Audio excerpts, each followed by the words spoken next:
to episode 26 of In Touch with iOS, a podcast for sharing tips, apps, and gear for iPhone and iPad, along with related technologies that get us using iOS in fun, productive, and meaningful ways. I'm your host, Dave Ginsburg, and joining me, as always, is Melissa Davis. How are you doing, Melissa?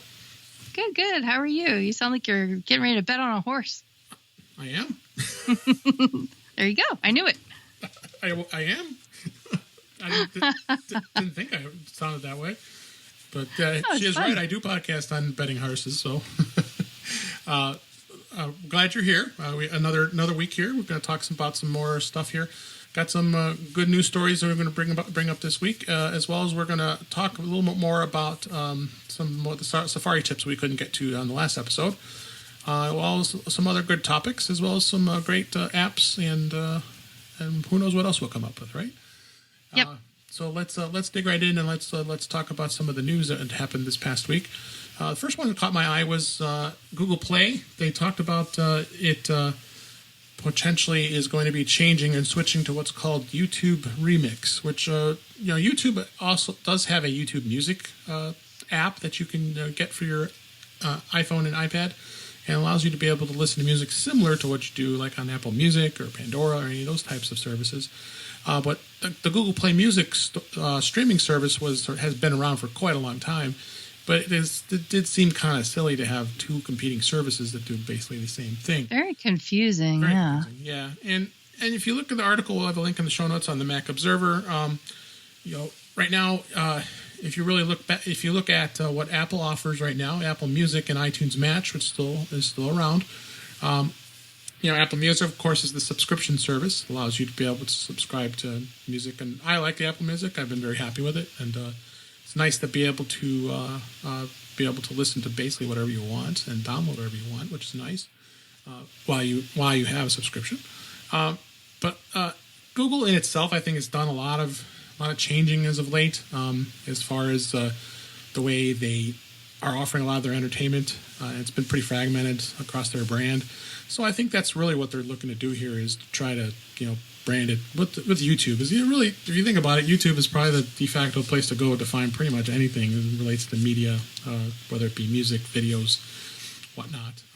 Do you think that the stuff that's going on politically in the EU is driving some of this stuff? Like maybe they're tightening up protocols and procedures and stuff like that for data transfers because of what's required?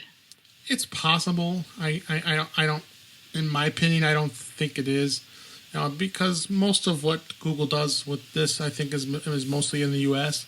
But they do have a lot of other services out there the services that they do provide with music. Other countries are using it, but I don't think that would be a reason why that they would be doing this. I think it's more so. I think it's just the streamlining of the services. I think they have too many. Mm-hmm. Competing, like I said, they're competing against each other. But if anything, what's going to do is this is going to benefit Apple. I mean, because a lot of these people are not going to want to go to YouTube, and then they'll say, maybe this is something. This will be something interesting as far as that goes. So you never know. So I think I don't see any problems as far as why this would be doing this. So. Yeah. So can you do like a cost comparison? Like what does it cost? It's like $9.99 a month for Apple Music, right? And you get music. Do you get music videos with that for kids, for people who want to watch music videos? Actually, Apple's just added music videos not too long ago. And actually, it's better. You get a better deal if you buy it for a full year. It's $99 for the full year. So, if you pay the $10 a month, you're going to pay more money in the long run if you're paying monthly. So I see. That's how I buy it. So you can pay it annually then? Mm-hmm. Yep. Okay, that's good to know. Yeah. So you get a better deal with Apple Music if you pay it annually, and then compared to what does it cost to buy into Google's music services right now? I think it's very similar in pricing. I think it was right around the same price of what Apple Music was offering. But again, they have the same ways with apps and downloading music, being able to listen to it. But I was leaning more towards Apple. I think the offerings were better. A lot more choice of music in the long run. So So it was definitely a nice thing as far as Apple Music is. So, I think that was a interesting article, and I still recommend Apple Music. I think it's a very good service indeed. So. One other news story I was going to mention that we had not talked about it during pre-show, but I'm kind of throw you off here. That's okay. Sorry. I'm here to learn. Unless you heard about it, is Flickr. Flickr was bought by SmugMug. I did. I'm super stoked and excited about this. Yes, and I've been hearing mostly good news. When I first saw that, I thought, "Oh boy, here's a merger. Here it comes. Here it comes." Because I have a lot on Flickr, but I have quite a bit on Flickr. No, I have a lot on Flickr, and I also have I had a pro account for many years, and I still do. But I think the nice thing is and just like everything else that's going on with Yahoo, and Yahoo is now called Oath. Right. So Yahoo was bought out by AOL, which is now Oath, right? Which actually is Verizon. Verizon now owns AOL. So Verizon. Wait. In what order did it go? Verizon purchased. Verizon bought Yahoo, basically, because he bought Yahoo. Verizon had already owned AOL. They bought AOL as well. So Verizon bought AOL, then they bought Yahoo, right? And they changed the name from AOL to Oath. To Oath, yeah. They combined Yahoo and AOL to be now it's under the Oath brand. And then Yahoo used to own, or I guess it currently owns, well, I guess not anymore. It had owned Flickr. Right. Flickr was a Yahoo product. Now Flickr is going to be a SmugMug product. Yeah, and the great thing about what SmugMug is assuring all the users is it's going to run as an independently family-run firm, and then they promise they're assuring everybody that that's how it's going to be run, because the SmugMug has always been aimed towards professional photographers, but SmugMug also sees how incredibly popular Flickr is with all 75 million users they have, and it's very family-run oriented. So. Surprisingly, Flickr has survived all the storms of Yahoo over all the years when it was purchased. Yeah, that is an interesting factoid, isn't it? So the reason why I bring it up too is in the ways of using your iOS devices. They've got a great app on both iPhone and iPad to be able to manage your photos. And they really do. It's actually pretty cool because there's little features in there. We should probably put the Flickr app. Well, I don't know, maybe not. Because what is it going to be? What's going to happen to the Flickr app? Oh, nothing. Then? It's going to stay the same. They're not going to touch it. So Flickr is going to stay, the branding, the name is going to stay Flickr. It's going to stay Flickr for now. They haven't said that. That's what SmugMug's. I just put we'll have a link in the show notes with an article. The Guardian has got one good article that was written about it, and it's going to stay. Independent. They're gonna let it run separately from SmugMug. Because I said, both audiences are different. SmugMug is like I said, more aimed towards professional photographers, whereas Flickr was always amateurs and professionals too. But there's just such an amazing community out there with Flickr that it would be crazy for them to mess with that. As much as I love using Apple Photos, I have to admit, though, that I have really resorted to using Flickr for sharing because there's still lots of people and family members, friends, lots of people that I interact with that just don't have an iPhone, and I just can't share. And it's times where this is a tricky situation because I'm a parent and I have, kids in school, and sometimes there's field trips or there's certain events where you're taking pictures of kids and you don't have consent to take pictures of the kids. So you don't want to share it publicly. You don't want to share it through social media, but maybe you want to share, a bunch of pictures that you took with specific parents or, that didn't get to go on the field trip or something. This is just one example you can apply to lots of things, and you want to share it privately, but you can't, the only way that you can really do that is to make it a public website. Now, I mean, come on, the reality of the situation is nobody's really going to get that link, but it's still, it's a peace of mind that you can share it privately with Flickr. With Flickr, it's a private album that you can share the whole album with, and it's a really good user experience when I've used it in the past to share an album, a private album with just friends and family for, wedding or something that for whatever reason they don't want just completely smattered all over Facebook. There are levels of sharing, and the Flickr interface has been really good on iOS that I've liked. There's also been times where I've used it to, say, strip out EXIF information that shows location. for, I mean, you can use other apps to do that Right. also, but I like the idea that Flickr really educates you on what information is attached to your photos. Right. That's kind of one of the first places that you'll get that education, and you can see exactly, it shows you exactly which camera was used and all of it. Like you said, it was gamed for professional photographers, so they like to see all that kind of information. But it's good for novices too. Oh, absolutely. So. And then we'll definitely link the Flickr app in the show notes as well. And one cool thing about the app is it does have an auto upload feature. It allows you to be able to upload everything that's in your photos, either on your iPad or your iPhone, right up to Flickr. Now, you get 1 terabyte of space, even if you don't have Which is a lot. It's a lot of space, yeah. So having another place to back up your photos is pretty awesome, if you ask me. And like I said, I've always loved Flickr. I thought it was a great program. I was starting to get a little worried the way Yahoo was going to see what they were going to do. But I was pretty excited when I heard this announcement. And every Flickr user got an email from Smogbug telling them about it. So, no, great news. Real good news. So, other news of the day was Apple did release a new version of iOS. It was 11.3.1, which is basically a small fix. The biggest thing that they highlighted was, I guess there was a lot of people who had iPhone 8 devices that were having problems with the digitizer continuing to work after it was replaced because it was an quote-unquote unauthorized third-party screen replacement.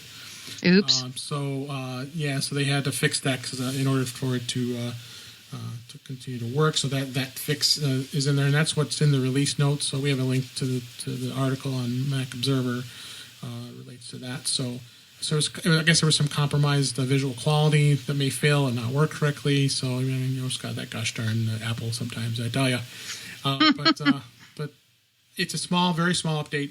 Highly recommend it. It's only a 45 megabytes. Some security fixes were out there too, in relating to iPhone 5S and later. It gives us specs of what happens that there was an impact as far as an application that may not that you may be able to gain elevated privileges on it, and a memory corruption issue. A couple of things are listed there as well. Not to me, just some security updates. It wasn't a big release, but definitely go out there, get it.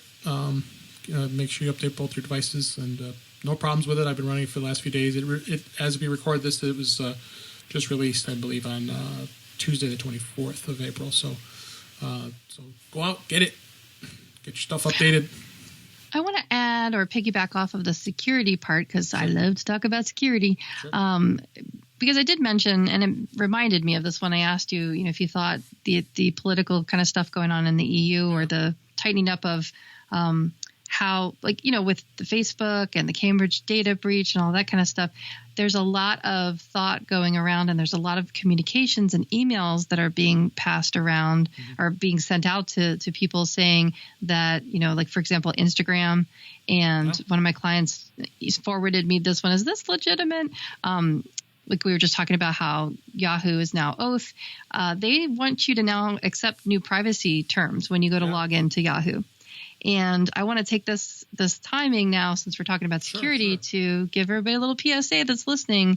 You're going to be getting a lot of emails especially if you have signed into different services over the years that you may have forgotten about.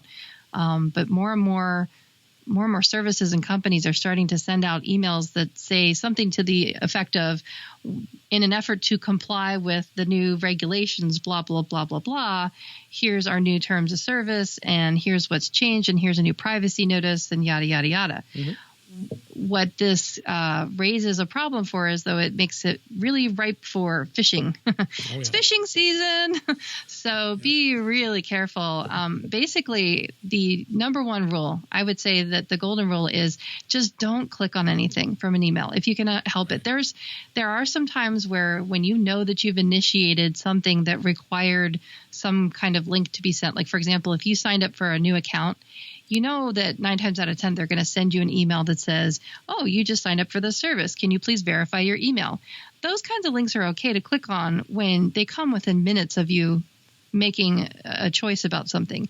But when it's something that you've just gotten and you didn't initiate the request or you didn't, do something to make it happen automatically, then that's when I would say, yeah, don't click on anything. Just look at the email and say to yourself, gee, thanks for letting me know. And then just go directly to the site. In fact, if you can, try to save things like, for example, Yahoo's one of those things where that should be a login that's saved in your password manager. And I don't care what password manager you use. It should be a link that you've saved in there and you use the password manager to navigate to the website and that you don't just type it in willy-nilly because sometimes that stuff can be spoofed as well. So it's the safest to just use your password manager to go to the site or make sure that you're going to the actual site, like you're typing in yahoo.com for an example.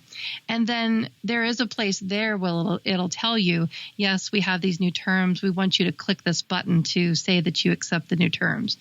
I think it was kind of crappy on their part to send people emails saying you have to click this button and then go log in. That's just dangerous. So just, be aware that it's a ripe time right now. And there's lots of emails that are going to be coming into your iPhone mail inbox.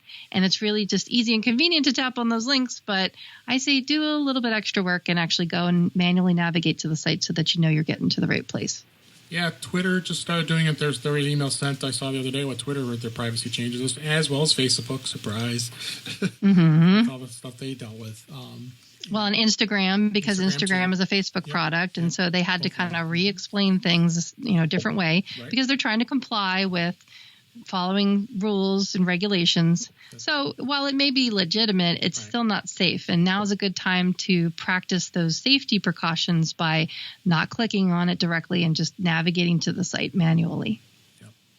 Definitely a good, as you said, a PSA. Be very, very vigilant to what you click. Don't click things you don't know what they are. So, good information.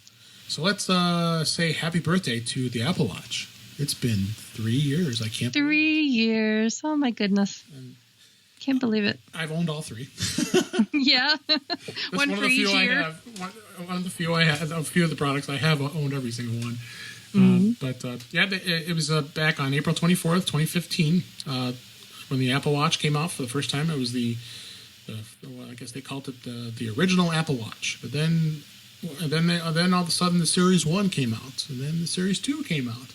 So I hopped on with the Series 1. Yeah, no, the Series 1 is a very, very good watch, but that model was good. I know the Series 1, I think, there's some challenges with battery life. Are you having challenges with battery life on yours? Knock on wood. Not right now. I mean, I'm pretty diligent about charging it every night, and I'm not having battery issues to the point where, gee, that's odd, my battery's running low. Like, gee, that's odd, I got a notification. So luckily, no, I haven't. But here's the thing, and I wanted to wax nostalgic on this a little bit. Right. It's interesting. Just 3 years ago, this wearable device came out, and so many of us were like, I know you weren't, but I was like, oh, I don't need an Apple Watch. Why do I need an Apple Watch? Why do I even want an Apple Watch? I have a phone. I use my phone for everything. And, it's an accessory to the phone. And, people kind of were really negative about the whole thing. But really, I mean, in 3 years' time, it has really become, you see them everywhere now. At least I do. That's one thing I look. First thing I look at is I look to see if they have an iPhone. I look on their wrist to see if they have an Apple Watch. And I say, it's just something you notice now. And it's not necessarily like a status symbol. It's like, I just see people and my clients. That's why I ended up getting one, because I thought my clients would be the last people to adopt a wearable or an Apple Watch. Right. But I'll tell you what, more and more of them are wanting to get into that. And it's something that I'm going to research for the future. But wearable medical alert devices are a big thing with seniors. And I want to see in the future how Apple Watch can become, can have a stake in that race with, the best of the medical alert. It's something that they're going to be wearing. The trick is, it's workable, and I've thought about it for some of my seniors, but the trick is trying to teach them to get that muscle memory and to, just to get even that thought that they can even use it for that, because so many times they just, it's hard enough trying to get people just to wear something around their neck or even a medical ID bracelet and remember to wear it. That's just part of the problem. That's not something that you can solve for very easily. But, it's just interesting to think, wow, in 3 years' time, and you see them all over the place, and I see them on people that I just wouldn't expect that would be wearing them. Yeah, I agree. So I just think that's interesting. But even myself, like I said, I primarily got it because I really wanted to be able to know how to use it for when my clients were going to ask. And it was a good thing that I did, because that did come to fruition and it came in handy. And so, having it has enabled me to be able to answer their questions and provide tech support like I need to. But more often, and this goes back to the battery issue, I have to say, and I'm sorry, I know Bob's listening, but I just don't use it for a workout device like I know I should be using it for. I go to my monthly mug meetings, and I use it then to walk up the hill, and I track my steps then. Again, it goes back to like what I was just talking about with seniors. It's hard enough to get them to remember to wear it. For me, it's like, it's just not a channel in my brain just yet to be able to, I'm doing exercise now. Or, part of the problem is, I'll admit it, I'm just a sloth. I don't really exercise that much. It doesn't mean I'm not active. I'm always running after my kids. I'm always like doing something and going somewhere when I'm not resting with my illness. But I'm not of the workout mind. Whereas like I know so many of my friends that so many of them are like, yep, this is a walk. This counts. This counts. This counts. And they're always looking for places to do a workout. Whereas for me, it doesn't work that way. So it could be that maybe my battery's lasting in a series 1 because I'm not using it really hard like that for workouts and, playing stuff off of it. Now, we did have an episode where we talked about listening to podcasts from your watch. Now, that will definitely tax your battery. So I'm a little bit wary of that. And there's times where I have to just be really judicious about when I'm going to use it for that. But more importantly is I have gotten so I haven't had it all 3 years. So say, 2 years, maybe a little over 2 years that I've had this now. And I have gotten to the point where I do feel naked if I don't have it on. I do. I wear it like every day. Something's missing. But yeah, even you and I, we follow each other with activities. So you see whenever I've gotten my rings filled, and then you send a big thumbs up, say "Great job!" And that's kind of that part I love. I love that. Like I like watching other people work out. I'm not working out. I'm doing the same thing. I'm walking. Me at the IT job, I'm walking around the office all day long and going up and down the stairs a bunch of times, and so that's where my activity is. This time of year, it's a little harder for me because I'm so far away from everybody, and by the time I check in, it's like, they're all in bed, they're all sleeping. Mm-hmm. But I can see that, like I can see all my little friends that are sleeping on my watch because I can check in on everybody. But I like sharing activity with my friends. That's a lot of fun, and I love giving people little motivations, and I like receiving them too. Kelly will send me like a good job, thumbs up, or Nick will send me one. It's like, I didn't really work hard for that. I didn't earn that, but I'll take it. It makes me happy. So there's a psychological boost to it. But I'll tell you what, I used to be an avid watch wearer. I had a Shark watch that lit up, and I was a total nerd. It was digitized and all this stuff, and I wore it in the shower. I wore it everywhere, and I loved that thing. Like that was like my main little gadget that I relied upon. I had all my timers set on it. I just loved it.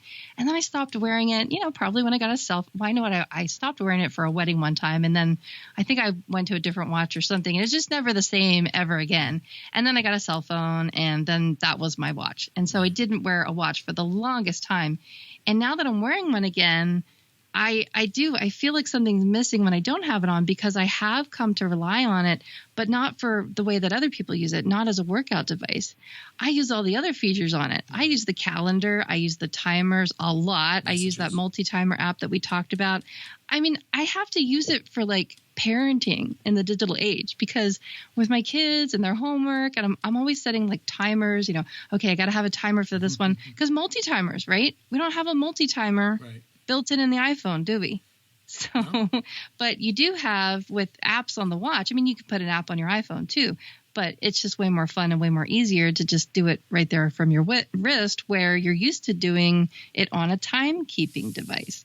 So for me, I'm using it it's very, very functional, and I'm using my watch a lot but I'm using it more for things like getting stuff done and keeping track of things. So I'm using it more for that than I am for workouts, which is what it's a fitness device for more of my friends than it is a timekeeping device and tracking device like it is for me. Well, heart monitor. I mean, there's so many different applications for it, so it's not just necessarily workouts. But the article there's a great article in there that I linked out there in the Mac Observer link. That there was an article in Wired magazine when it first came out about the secret history of Apple Watch and talking about the original vice president of technology, Kevin Lynch, who was hired to work on the Apple Watch. And really, it's an interesting read to find out how the watch evolved and where it's gone today. I mean, they've done some amazing software updates. It's made it a lot more user-friendly as well as efficient and doing a lot of other things. And like I said, you had the Series 0, and then you have the Series 1, Series 2, and now we have the Series 3 that's current right now. So,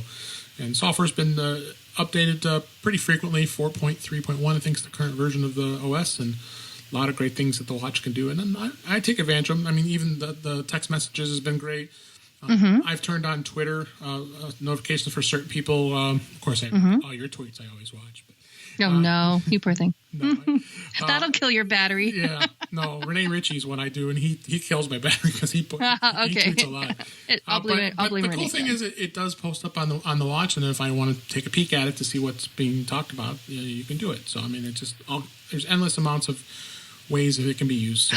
I love using it to unlock my Mac. That too. I do it too. Yep. That's so much fun. So I walk up to my machine, unlocking with your Apple Watch. Sweet.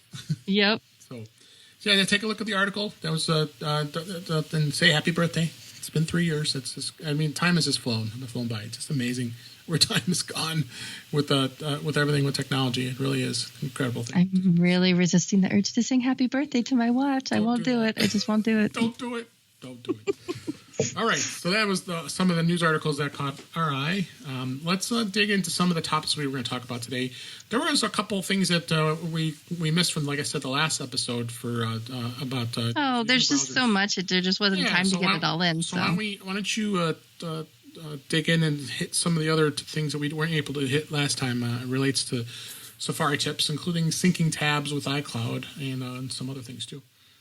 So, yeah, that's a feature that I wanted to highlight that I think a lot of people overlook. I don't think they realize it's there because of maybe kind of the ways that you have to get to it. But the Safari app on the Mac and on the iPhone and the iPad, they all synchronize with each other through iCloud. So many people say, I just don't get iCloud. What is iCloud? And what I kind of resort to saying is it's like the glue that holds everything together. If I had to explain it in a sort of abstract way. And in this instance, iCloud is the service that makes these three devices talk to each other. So what's great about it is when you open up a web page on your iPhone and then say you want to set down your phone and you want to cuddle up with your iPad because maybe it's a website that you want to see larger, you just want, your eyes are tired and you want to look at a larger screen, you can pick up where you left off on the iPad. And the way that you do that is like we talked about before, when you get a new tab open, you tap the little squares. And then if you look towards the bottom, it'll show you all of the tabs that are open. Like I'm looking at my iPad right now. And this is going to sound kind of goofy, but like for example, I have my Mac. So I have my MacBook Pro and then I have my iPhone. And then I also have another iPad that the kids use. And that one's kind of just devoted to their use. And then I'm on my iPad. So I have actually 3 columns in the bottom that show me all the tabs that are open on those devices. And what's neat about that is I can either just tap on one of those in the list and it'll open it up and it'll take me to where I was on the other device. Or let's say there's a bunch of stuff that's open that, like say I was researching something that had stuff in it that, maybe I didn't want the kids to see or whatever, that's open on the kids' iPad, I can actually I can close the tabs so when they open up Safari and it synchronizes, they won't see that tab. So if there's if there's 176 or 11 million, as someone says on, have you ever listened to Pocket Size Podcast? Yes. Ronnie's always saying 11 million. I love it. If you have 11 million tabs open, you can close them by using the sync feature with iCloud tabs. And then on Safari, there is a little icon that looks like a little cloud. And if you click on that in Safari on the Mac, you can see the tabs that are open on your other devices from there too. Do you use this feature a lot, Dave? Yeah, I mean, the sharing of tabs going between devices, yeah, it makes things very easy, and being able to navigate between devices. And especially, I like the history part of it, where you actually go back and remembers some of the tabs you were at. And I definitely use that feature. So then the other feature that I just wanted to touch base on was, kind of making things a little bit. I'm always looking for ways to make it easier on your eyes. I'm having some vision issues and I'm always struggling with. So there's a little trick that you can do when you save your bookmarks. You know how they're just listed in the favorites bar across the top, or when you open up a new set of tabs, they show up on your screen. Right. If you edit the name, if you long press on the name of it, you can tap edit and edit the name of the tab, and you can name it something else. Like for example, I just did this with our show notes tab, because now we're using Google Docs for it.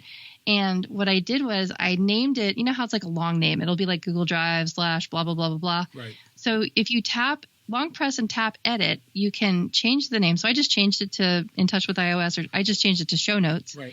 And then to make it easier to find, because it doesn't have like its own favicon, I put a little emoji next to it. And I use the little swirl, the little blue swirl emoji, because that kind of represents sort of what's in our logo, like a touch mark. And so now I can see it a lot faster because I just look for that little icon. I use books, and one I used a little clock for. You can just, find your little favorite emojis that you want to use that kind of represent what that tab is about, or what that bookmark is about, and put that before the name. Or you can you could even just substitute the whole name with just the emoji if you wanted to. If you're a really visual person and you're just looking for icons, or, say if you're working with little kids and you say, okay, click the little apple icon, or click the little book, or click the little time, click the little clock. Maybe you're going to a link that you've bookmarked that's like, what time is it? Because nobody that doesn't live here doesn't know what time it is in Arizona. So if you want to go to something like a timeconverter.com or something like that, you might want to bookmark it, but just instead of the name, or just say time and then put the little clock in front of it. So that's just a little tip that I wanted to share for being able to navigate your bookmarks better. The ones that you use all the time that you want to really be able to see, just put a little emoji in front of the name. Yeah, no, it's just what's great about being able to customize a lot of this stuff, and being able to do that. Yeah, I agree with you. That was my tip. And let's see. Then after that, you wanted to talk about using handoff, because that sort of talks about syncing. So why don't you explain how handoff works? We're going to have a link in the show notes to the support article that Apple provides, so you can. Those are always good. Yeah, and those are always the de facto place to go. They call it continuity. I always say that word. Continuity. Continuity, that's it. Not Constantinople. Continuity. Continuity. And so to connect your Mac, iPhone, iPad Touch, and Apple Watch all in one place. So if you go there, there's actually 6 different things that continuity does. One of them is handoff, and the nice thing about handoff is being what handoff is. If you think about it, it's just like think of a relay race, and you hand the baton off to the next runner. It's handing it off from your iPhone to your iPad to your Mac to your Apple Watch, and it's seamlessly between all your devices. It gives you those sync features. So what you'll see is you'll actually see a little icon, especially on your Mac when you go onto the device. And the biggest thing is to set up handoff, you have to be signed into iCloud with the same Apple ID. So if you're not signed in with the same Apple ID, the handoff is not going to work. So just be sure you have that. As well as Bluetooth. It communicates over Bluetooth, so when you're on the same network, you'll be able to communicate with that as well. So you'll see it come up on your watch where it says continue on your iPhone, because if you were looking at something on your watch and you might want to just send it right over to your iPhone, you could do that very easily. So take a look at that. And it gives you some information as far as how to use handoff. You'll see a separate Safari icon that'll show up in your dock on your Mac, and it shows a little icon from your iPhone saying from iPhone. So if you tap it, whatever you were browsing on your iPhone, when you come to your Mac, you'll be able to get right to it, which makes it really super easy. It is a very cool thing. Now, a couple of the other things that are related to this in the continuity is Universal Clipboard, being able to copy back between devices. cellular calls, and I do that all the time. You can make an actual cellular call from your iPhone actually on your Mac. SMS and MMS for messages. Able to use messages on your Mac as well as with your iPhone and iPad. And instant hotspot, which you can create a hotspot from your Mac or your iPhone if you have the service and are able to use as a hotspot. Then we just talked about this a few minutes ago, auto unlock, which is awesome, being able to unlock your Mac with your watch. And then, like you said, Melissa, you love doing that. So I'm I always like that, using that. So it's fun. It's like a party trick. It's like, watch this. Just come over and hey, look, it unlocked. So, but yeah, take a review of that support article in the show notes, and that definitely is a thing to take a look at. So now, I'm not sure if it's part of the Universal Clipboard service, but I thought it might be good to discuss the Apple TV app. If you have an Apple TV and you use the app, so this has been happening lately, and this is evil, but I'm just going to share it anyway. My kids I've been trying to limit their screen time for, school reasons and stuff, and sometimes they want to sneak time into TV. So I'll be in the other room, right? And I'll be doing something on my iPhone, and all of a sudden I get this little pop-up that says something like continue typing on your iPhone, because they went into the Apple TV and they went to go, do a search or look for something in the App Store. They did something that engaged with the keyboard, which I call the on TV Ouija board, for lack of a better term, because you have to use the clicker. You have to click each letter. But I love using the Apple TV app because anytime you have to use the Ouija board on the screen, you can just use your iPhone Apple TV app, and it'll give you a text input box, and you can type on the iOS keyboard so much easier. Or you can even copy and paste things, like if you're trying to log in something. And so what's happening lately is I've caught them sneaking TV time because it alerts me on my phone that there's been a text input entry on the Apple TV. So I get to yell for them, get off the TV. They're like, how does she know? So it's fun if you're a parent and you have that on your phone. It can alert you to when somebody's trying to enter something on the television. Naughty. Mm-hmm. And then you had a PSA you wanted to tell us about Do Not Disturb. Yeah. Yes. This is another, being in touch with our iOS devices. I run into this a lot. So I really wanted to take some time and mention it because I think I may have figured out how it's happening. So I call this the PSA on DND because that's just fun to say.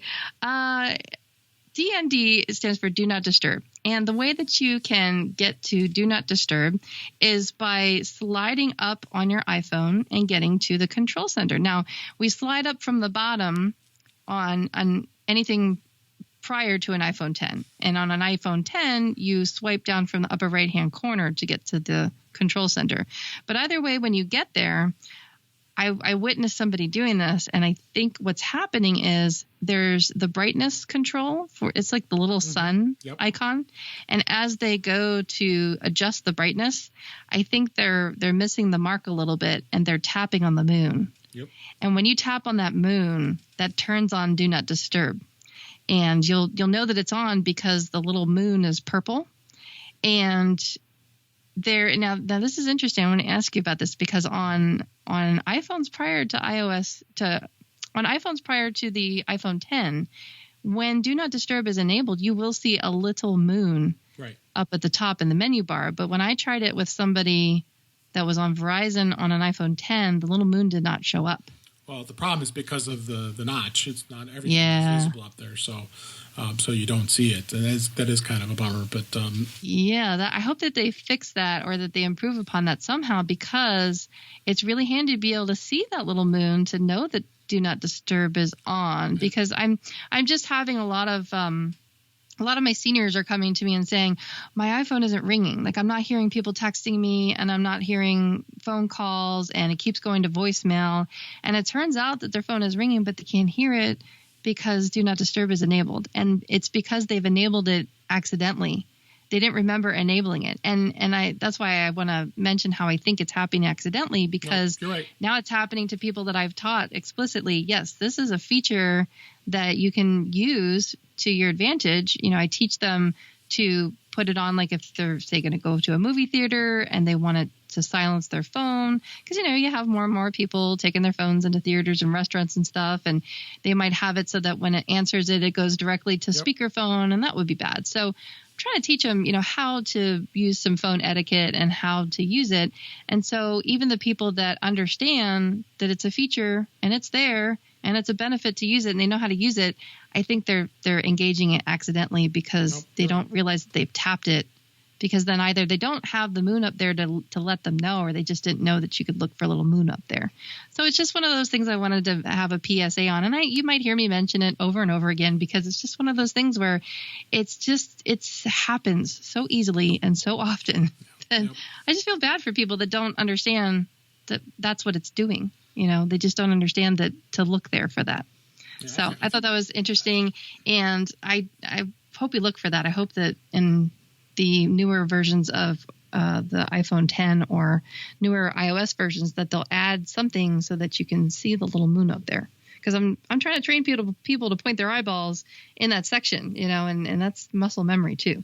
No, and I wish they let you customize it, because you can customize and move the icons around. Yes, but unfortunately, but only the bottom section. The bottom section moves. Yep. So you can't. You can't do it. But it's important to know, if you do have if you hit Do Not Disturb for some reason, that you can go into the settings and actually go to Do Not Disturb, and when it's turned on, there is a scheduled button turned on. So if anything that could help you prevent this from happening during important hours of the day, go in and turn on scheduled. So when Do Not Disturb does go on, it will start from 10 p.m. to 7 a.m. And I think most of us are sleeping during those times. So at least when the D&E is on, you don't realize it only goes on during those times. So. Yeah, and then there's also a setting for silence always or while the phone is locked. Right. And so if you really truly want to be in Do Not Disturb mode, like, say you're in a meeting and you're taking notes, right. Your phone is going to be unlocked because you're using it to take notes, but you have it in Do Not Disturb. So you want to make sure that it's set to always, not just while the phone is locked. So I'm a big fan of using Do Not Disturb. Yeah, me too. I use it both ways. I use it scheduled, so it is set to manually be on Do Not Disturb during those times. And then I use it, if I'm on a house call, like I'm using it right now while I'm recording. And sometimes what happens too is, because, we were talking about the Apple Watch a little bit ago too, right. Another nice feature of the Apple Watch, like I just turned my wrist just now, and because I'm using Do Not Disturb with my iPhone, I have my Apple Watch set to mirror what's on my iPhone. So that means that I'm not going to have a phone call or a text or something being on my Apple Watch as well. And as soon as I flick my wrist, I can also see the little purple moon. It's actually purple on my Apple Watch screen. But that's another indicator. When you see the little moon show up, that means that it's on Do Not Disturb. And if you don't want it to be, and you want to receive phone calls, then you should know how to turn it off again, how to disable it. And on the Apple Watch, so we might as well go over that too. On the Apple Watch, you swipe up from the bottom, just like in an iPhone prior to an iPhone 10. You swipe up from the bottom, and because it's at the bottom, you see the little moon there. And then to get to the silence, the mute little bell, you do have to use the crown, or you can nudge up on it to scroll down a little bit further, because I like to use both of those together. I will silence it and I put it in Do Not Disturb. Right. I guess I could put it in theater mode, but I think maybe it's just muscle memory, because I usually like to use one or the other, and then when I'm done, I'll take it off Do Not Disturb, but then I might still keep it in silent mode, because I like to just feel the vibration on my wrist and maybe not necessarily hear the ding or the noise, depending on what I'm trying to do. I think it's just from motherhood. I'm used to being stealthy. Maybe like I was a cougar or a jaguar or something in my past life. I really like being as stealthy as possible. The problem is people are being stealthy and they're not realizing it. So they need to know how to get to this stuff. So tell your grandma, tell your grandpa, tell your mom, tell your dad about Do Not Disturb. Please educate your parents on how to use Do Not Disturb so that they will receive your phone calls. You said cougar. I don't think you should have said that. Just so you know. I'm sorry, I could resist. It's okay. My husband doesn't listen to this. You should not have used that, but I'll let it go. Okay. other thing I was going to mention too is in Do Not Disturb. Of course, we talked about it last episode about the Do Not Disturb while driving. When that's activated, you have control in there to actually turn it off or on manually. You could set it automatically when connected to car, Bluetooth, or manually. So in there, you can actually go in there and turn that off. And like you said in the Apple Watch, you see the half moon. That means that your watch will also go into Do Not Disturb when you're driving. When you're driving. Mm-hmm. So if you have that enabled, just be aware of that as well. So, yeah, no, good tips. And I think everybody needs to know about that. So, and you wanted to hit a little bit about the iPhone 10. Yeah. And so even though you don't have one, but I can also always give you some support on this. So right, I always like to pick your brain about it. Like, hey, Dad, how do you do this on an iPhone 10, Dave? Well, one of my clients finally got one, so I have been able to interact with one in the wild. And I have to say, and you already know this, but I just wanted to point it out that, you know, if you are in a situation where you're trying to get your aging parent into an iPhone, like maybe one of their first phones, I am going to say that an iPhone 10 is going to be better and better for seniors. It is kind of that sweet spot as far as the size goes, because I will see more and more seniors they want the iPhone SE. They love that tiny little pocketable size because, you know, I do it and I'm not a senior and I'm always losing stuff. I like, you know, having something that fits in my pocket, and it does. But the problem is, my gosh, the screen is so small, and it is just, it's really not the best for aging eyes. I mean, you can make a lot of customizations to make it big, but then what happens is, because the form factor is so small, you can enlarge the size, but then things get truncated to the point where it's almost just not readable. It's like it's too much of a good thing. Yep. So, but then the iPhone 10, you know, it's a little bit smaller than a Plus, and it's closer to the size of an 8, but it's not as tiny as an SE. So, and you got the whole screen there. So there's more screen real estate in a smaller form factor. It's pocketable. It's palmable. You can use it with one hand. You can use it comfortably. And there is a bit of a problem depending on what kind of a case you get. One thing that I've noticed, and I can see this happening to a lot of people, is when they pick it up, they might pick it up upside down. Mm-hmm. So it's very easy to pick up upside down. I've done it. Yeah, you've done it too? Mm-hmm. Okay. But I will say that, gosh, not having Touch ID to fumble with, because, you know, here I am struggling to try to teach my seniors how to use Touch ID, and I just keep running into problems. I mean, I feel so bad for them. The problem is not them. It's the technology relies upon a pulse, and it relies upon moisture, and a lot of people lose elasticity in their skin as they age. And they also, I mean, you've seen seniors always wearing sweaters because they're always cold, because their circulation isn't as good.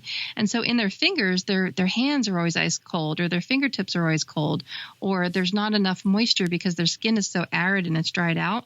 Well, those are all bad things. They're all just incompatibilities with Touch ID. It just doesn't work. The other problem too is a lot of them slather moisturizer and lotion on their hands because their skin is dry. And so then that gets in the way of using Touch ID. So I'm having that happen where I'm picking up a slimy phone, but you know, it's life. You know, it is what it is. But that is a problem. And so with Face ID, oh my gosh, it's like so much nicer, because now when I work with people, all I have to do is, I mean, I don't shove it in their face, but I was just like, look at it, you know, and they know, and it's cute because they'll smile because they think they have to smile at it. You know, they you just have to look at it, but they like to smile at it, so I get a smile out of them, so that's fun. So I just, you know, this is just to say that I've been enjoying using the iPhone 10 with seniors, and I'm looking forward to using it with more and more of them, because we don't have to fumble with Touch ID anymore, or constantly. I mean, you're sitting there trying to have a session with someone, and the phone is constantly locking and locking and locking, and you know, you have to wait for them to open it, or they have to give it to you, and I don't like having to know passwords. So I'll tell you what, Face ID has been really, really great for working with my seniors. So if you are in a position and financially can afford it, and you're thinking about getting a smartphone for your parent or a senior or something, you might want to, you know, take a look at the iPhone 10 a little bit closer and think about just the usability of it and the easiness that they can still unlock it and have it still be secure. Now, we talked about that a little bit on the last episode about complacency and, you know, making it too easy for people. So, you know, try to look for balances there. But just the fact that they can look at it and get into it at least and still be secure I still think is a winner in that situation. Yeah. So something to think about. Food for thought. And one thing you got to think about is a lot of rumors have already been swirling about the next new iPhones that are going to get released later this year. I have this feeling that they're going to come up with a lower priced iPhone I know. 10, I hope it drives it down. So it should drive the price down, and I'm just going to go under the assumption that Face ID has become more of a affordable to put into these lower end phones. So it's very possible that they might start doing it on that too. There was rumors about the new SE2 coming out with the iPhone SE, the version 2. With Face ID? Hard to say. I doubt Face ID will be on there. Mm-hmm. But when do you think we'll see it in an iPad? That's the other thing too. Hard to say. I mean, I think all the thunder that came from the 9.7 inch with the pencil support, I think they're going to be chilling for a bit with the iPad. Yeah. So. Okay. But I would venture to say, who knows? With the fall time period, they've been known to do that. So that's a whole other story with the rumors and such. So it's fun to think about it for the future. I mean, it's something fun and good to look forward to, I think. Yeah. So all right, so let's near the end of our show here. I have a couple apps I came up with this week and wanted to talk about them a little bit. This one actually was I knew about this application a while ago, but then I was just helping somebody today with their contacts. Working in the corporate world. Especially when you're using something like Outlook, they do restrict how your contacts will sync onto your device locally, and you can control it through Outlook by turning it off. So, this person's contacts were all gone. He didn't understand why. I'm like, okay, well, let's look. And I knew right away that probably saved contacts was turned off. And what happens is when you turn the contacts back on in Outlook, it automatically starts syncing the secured contacts through the Outlook through there back onto his phone. But what happens is you end up like a bazillion duplicates. And everybody would tell me this, and I said, unfortunately, I don't know anything way to do this, and I totally forgot about this app. But this app is called Contact Cleanup. Developer is Chen Shun. It's been around for a number of years. It looks like the copyright on here is actually 2013, but he's keeping it up to date. It just got just updated back in January. And what this does is it simplifies and filters and finds all of your duplicate contacts in one place, and it gives you different categories that you can tap and what's duplicate, it'll even tell you if a contact doesn't have a phone number, doesn't have an email, there's no name. So it really helps you clean up your contacts very easily and quickly. Allows you to merge the contacts, and it says, okay, it looks like these are the same. Why don't you merge them? And you verify it ahead of time, and you can do that. And then what it does is it automatically merges the duplicates automatically. Also does what it does, which is really cool, is it actually do a backup of your contacts onto iCloud Drive for you, right from the app. It is free. It is free, but it is limited what it can do. It does have an in-app purchase, which is not that expensive, $1.99, and it'll do an automatic merging of contacts, and you can do unlimited contacts with that as well. So check it out. We have a link in the show notes about that. And I don't know if you have any comments about that. Yeah, where does it back it up in your iCloud Drive, I wonder? It puts it in the root. I mean, I actually see where it put it on mine. It creates like a VCS file. That's what I was wondering. So is it? Mm-hmm. So it's one file that contains all the contacts. It's Correct. Not like individual cards. Okay. Yes. Yeah, and that's really important to back it up first, because if you don't, right. You're going to be hosed if you go monkey around with it. Anytime you're going to do any kind of corrections, back up, and that's the first backup layer. So that's good. Yeah. If you go into the backups, it shows you what's backed up. And it also gives you a history of what was changed when you did any merges. So it'll give you a whole list of what happened during that time. You go into the full backup, and you actually can email the backup to yourself or to somebody. So if it brings you right in there, you tap email, and then it'll email the VCF file. That's it, VCF. Okay. And so in my case, I had 104 contacts on my phone, so all 104 contacts could be emailed, as well as it can be. Restored. So if you want to restore the backup on your phone, just tap one button. It restores it. So yeah, it's pretty slick app. Yeah, I'm going to be gearing up here for another deep dive episode, I think, on contacts, where we'll just talk about contacts, because it's one of those apps that, there's stuff you can do in iOS, but there are some limitations, and people get frustrated with it. So we should look for maybe some workarounds for some of that stuff. But this is one of them. Yep. And then my last app I want to talk about today was I've known about this website for quite a while. It's called Radio Paradise. So radioparadise.com is the website. And it's a neat place to listen to music. And it just has an insanely unique blend of different many styles and genres of music. It's actually run by humans. It's not done by any computers and picking music. They actually have a show, and they actually talk between songs once in a while. And it also what the app did is it enhances it by a dazzling photo slideshow that it ties in to the songs that are playing, which is kind of neat. It's nothing really anything else out there that's like that.